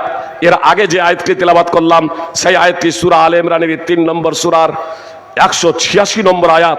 সুপ্রিয় ভাই এবং বোন, যদি আমরা আল্লাহ তাআলার তাকওয়া অবলম্বন করি, তাহলে অবশ্যই আল্লাহ তাআলা আমাদেরকে বিজয় দান করবেন। শত্রুদের শত্রুতা, বিরুদ্ধাচরণকারীদের বিরুদ্ধাচরণ, ষড়যন্ত্রকারীদের ষড়যন্ত্র আপনার কোনো ক্ষতি করতে পারবে না। এটা আমার কথা নয়, স্বয়ং মহান আল্লাহ তাআলা পবিত্র কোরআনে দায়িত্বহীনভাবে ঘোষণা করেছেন। জি, আপনি রাষ্ট্র ক্ষমতা চান, আপনি রাষ্ট্র ক্ষমতা চান, যোগ্যতা অর্জন করুন। মাথা গণনার ভিত্তিতে নয়, নবী রাসূল যেভাবে করেছেন, যোগ্যতা অর্জন করুন। আপনাকে ক্ষমতা দেওয়ার জন্য আল্লাহ তাআলা অঙ্গীকার করেছেন। সূরা নূর 24 নম্বর সূরার 55 নম্বর আয়াত, তাফসীর সহ দ্রষ্টব্য। সুপ্রিয় ভাই এবং বোন, আমরা যেদিন যোগ্যতা অর্জন করেছিলাম, কোরআন এবং সুন্নাহর পথে জীবন যাপন করেছিলাম, সেই দিন আমাদের দিকে কেউ উংলি উঠাতে পারেনি, উংলি উঠাতে পারেনি। আমরা একের পরে এক দেশ জয় করে চলে গিয়েছি, ইসলামের পতাকা উড়িয়েছি, ইসলামের পতাকা উড়িয়েছি। অন্যান্যরা তারাই আমাদেরকে আহ্বান জানিয়েছে, আমরা জুলম নির্যাতনের শিকার, আমাদেরকে ন্যায় এবং ইনসাফ দিন, আপনারা শাসন ক্ষমতা প্রতিষ্ঠা করুন। সুপ্রিয় ভাই এবং বোন, ইসলাম তরবারির দ্বারা প্রসার লাভ করে নাই। ইসলাম আদর্শ ব্যবহার, ইসলামের বাস্তবতা সত্যতার মাধ্যমে ইসলাম প্রসার লাভ করেছিল। আজকে মুসলমানরা আমরা পবিত্র কোরআন এবং সুন্নাহকে ছেড়ে দিয়েছি, আর পবিত্র কোরআন এবং সুন্নাহকে ছেড়ে দেওয়ার কারণে আজকে আমাদের এই করুণ অবস্থা। মুহাম্মদ সাল্লাল্লাহু আলাইহি সাল্লাম বলেছেন, যখন জাতি আল্লাহ এবং তার রাসূলের চুক্তি লঙ্ঘন করবে, তখন বিজাতি বেধর্মীদের তাদের উপরে শাসক বানিয়ে দিবেন। আজকে বেধর্মী আমাদের উপরে শাসক, তারা তাদের সহায় সম্পদ নিয়ে যাবে, মুসলমানদের কিছু সম্পদ তারা নিয়ে নেবে, ছিনিয়ে নেবে। সুপ্রিয় ভাই এবং বোন, অক্ষরে অক্ষরে মুহাম্মদ সাল্লাল্লাহু আলাইহি সাল্লামের 1400 বছর পূর্বের ভবিষ্যৎবাণী আজকে আপনি মিলিয়ে নিন যে কিভাবে আমাদের সম্পদকে ছিনিয়ে নেওয়ার পাইতারা চলছে। সুপ্রিয় ভাই এবং বোন, মুহাম্মদ সাল্লাল্লাহু আলাইহি সাল্লাম বললেন, ওয়ামা লাম তাহকুম আইম্মাতুহুম বিকিতাবিল্লাহি ওয়া ইয়াতাখায়্যারু মিম্মা আনজালাল্লাহু ইল্লা জাআলাল্লাহু বাসাহুম বাইনাহুম।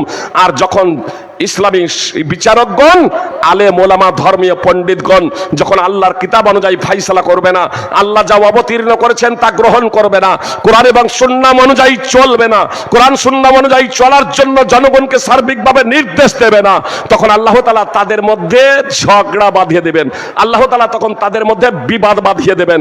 সুনানে ইবনে মাজাহ হাদিস নম্বর 4019।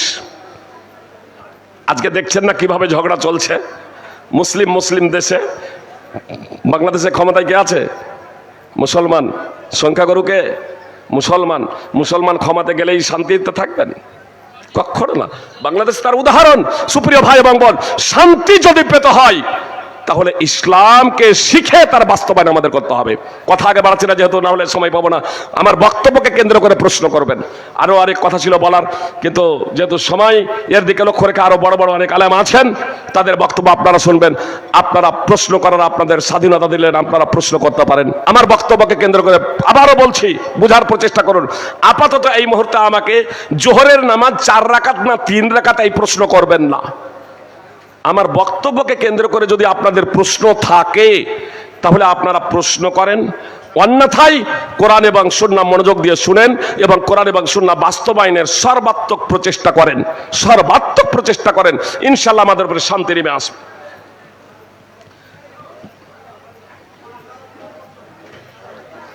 এটা বক্তব্য আলোচক আসেনি দেখে, এটা বক্তব্যকে কেন্দ্র করে নয়। প্রথম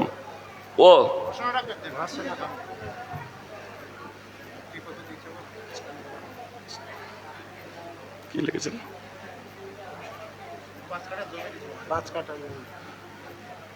ও এখানে দান করেছেন। ও আজিজুল মোল্লার বোন মৃত সাহিদা বিবির নামে 5 কাঠা জমি লক্ষ্মীজোলার মাঠে এই মাদ্রাসার নামে দান করছেন। আল্লাহ তুমি তার দানকে কবুল করে নাও। আল্লাহুম্মা সাল্লি আলা আলি ফুলানা। মাদ্রাসার শিক্ষক শেখ ইমানি মোল্লা সাহেব ডিসেম্বর মাসের পূর্ণ বেতন মাদ্রাসায় দান করেছেন। আলহামদুলিল্লাহ। আমার শিক্ষক মহাশয় একটু আগেই যিনি এসেছিলেন, বললাম যে ইমানি মোল্লা সাহেব, যে যারা গ্রামে চিনছেন, অত্যন্ত সৎ, আল্লাহ ভীরু। আল্লাহ তাআলা তাকে যতদিন বাঁচবেন দ্বীনে ইসলামের খিদমত করার এবং সুস্থ থাকার তৌফিক দান করেন। আল্লাহ তাআলা তার এই মহৎ দানকে বর্ধিত আকারে কবুল করেন, আমিন। বেনামে এক ডক্টর সাহেব সলুয়াডাঙ্গা গ্রামের বাসিন্দা জালসা উপলক্ষে 7-12-25-এ 30,000 টাকা দিয়েছিলেন, আর আজকে 30,000 টাকা, মোট 60,000 টাকা। আল্লাহুম্মা সাল্লি আলা আলে ফুলান। আল্লাহ তাআলা তার দানকে কবুল করুন, আমিন। মাস্টার মৃত রফাতুল্লাহ মোল্লা, ছেলে আতাউর রহমান মোল্লা বাবা মায়ের নামে 15,000 টাকা দান করেছেন। আল্লাহ তাআলা তার দানকে কবুল করুন, আলহামদুলিল্লাহ। সুপ্রিয় ভাই এবং বোন, বাবা মা যদি বেঁচেও থাকে, পয়েন্টটা জেনে রাখুন, বাবা মা যদি বেঁচেও থাকে, বাবা মায়ের নামে দান করুন, দাদা দাদির নামে দান করুন। জি, কেন?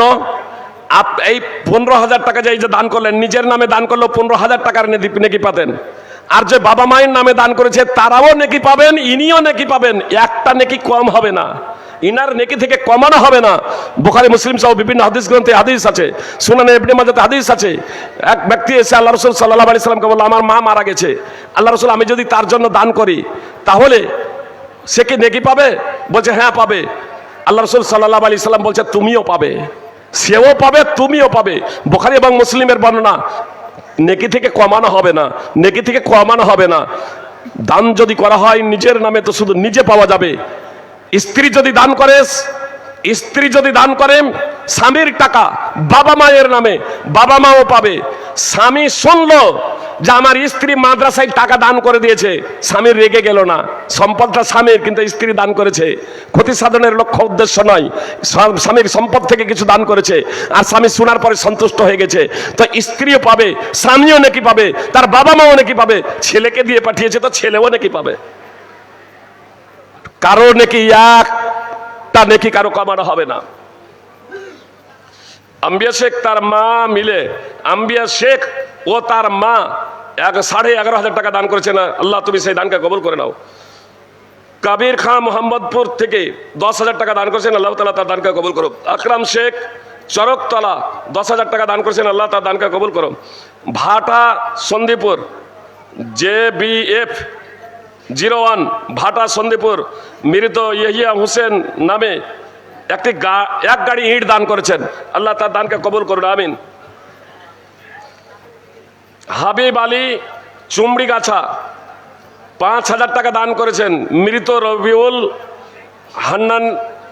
রবিউল হান্নান বেগুনবাড়ি থেকে 5,000 টাকা দান করেছেন, আল্লাহ তাআলা তাদের দানকে কবুল করুন। মোহাম্মদ নুর ইসলাম ফার্ম 5,000 টাকা দান করেছেন, আল্লাহ তাআলা তার দানকে কবুল করুন। জি সুপ্রিয় ভাই এবং বোন, আমি আপনাদেরকে বলছিলাম যে আমার ভাই কণ্ঠস্বর খুব সুন্দর, কোরআনের হাফেজ আব্দুর রহমান আদিল, আপনি চলে আসুন। চলে এসছেন নাকি? আব্দুর রহমান আদিল, আপনি দ্রুত চলে আসুন। আব্দুর রহমান আদিল, আরে বলবেন তবেই তো শেখ, এতক্ষণ ধরে এবার শেখ আসবেন। আপনাদের কাছে আমার বিনীত অনুরোধ, আপনারা তার মূল্যবান বক্তব্য শুনবেন। দেশে ফারেক হয়েছেন, দেশে আলেম হয়েছেন, হাফেজ হয়েছেন, মদিনা ইউনিভার্সিটি বিশ্বের অন্যতম ইসলামিক শিক্ষা প্রতিষ্ঠান, সেখান থেকে মাস্টার ডিগ্রি অর্জন করেছেন, আলহামদুলিল্লাহ। তার মূল্যবান বক্তব্য তার সুমধুর কণ্ঠে আপনারা শুনবেন, এই আবেদন আমি করছি। আপনারা কেউ যদি প্রশ্ন করেননি, আমি বক্তব্য এখানেই শেষ করে দিচ্ছি। সোলুয়াডাঙ্গা ড্রাইভার অ্যাসোসিয়েশন থেকে 45,000 টাকা দান করেছেন, বিশেষভাবে দুয়ার রাস্তাঘাটে বিপদ আপদ থেকে রক্ষার জন্য।